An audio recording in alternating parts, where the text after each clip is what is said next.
मरीजों की कथित मौत के लिए जलपाईगुड़ी मेडिकल में परिवार ने आरोप लगाए हैं कि गलत इंजेक्शन के कारण मरीज की मृत्यु हो गई। आज अस्पताल के अधिकारियों ने शव की जांच करने के साथ साथ शिकायत की जांच करने का आश्वासन दिया।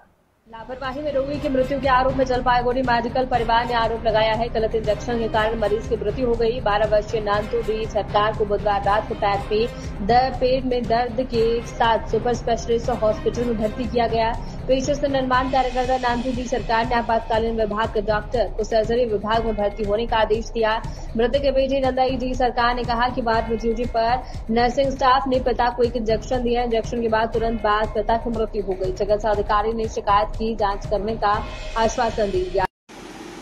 এবং কালকে এটা একটা অভিযোগ যেটা এসেছিল যে একজন পেশেন্ট তাকে ভর্তি করা হয়েছে, তিনি হাঁটতে হাঁটতে হসপিটালে গিয়ে ভর্তি হয়েছেন। তারপর তাকে এমন কিছু একটা ইঞ্জেকশন পুশ করা হয়েছে, সেই ইঞ্জেকশনে তার মৃত্যু হয়েছে। প্রথমে তার শরীর অসাড় হয়ে যায়, পরবর্তীকালে তার মৃত্যু হয়। যেটা অভিযোগ যে পেশেন্টকে নিয়ে যাওয়ার পর থেকে ট্রিটমেন্ট ঠিক মতন হয়নি, এমনকি কর্তব্যরত চিকিৎসক তাদের সাথে যখন আমরা কথা বলেছিলাম তারাও বলছেন যে এর 5 তলায় অর্থাৎ সার্জারি ওয়ার্ডে যাওয়ার কথা ছিল না, এর মেডিসিন ওয়ার্ড অর্থাৎ 4 তলায় যাওয়ার কথা ছিল, কিন্তু তাকে ভুলবশত 5 তলায় পাঠানো হয়েছে। কিন্তু বিষয়টি ভুল হয়েছে কি না সেটা অন্য বিষয়।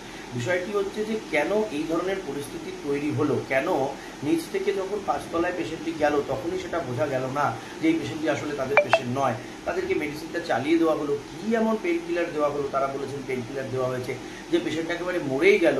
যেই পেশেন্টটা হাঁটতে হাঁটতে বাড়ি থেকে গেল, সেই পেশেন্টটা যদি হসপিটালে গিয়ে মরে যায় তাহলে মানুষের তো গণস্বাস্থ্যের ওপর আস্থা হারাবে, সরকারি স্বাস্থ্য ব্যবস্থার প্রতি আস্থা হারাবে।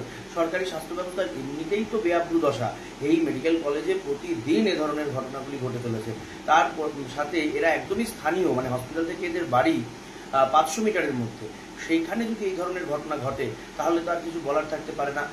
এবং যেভাবে মৃত্যু হয়েছে তাও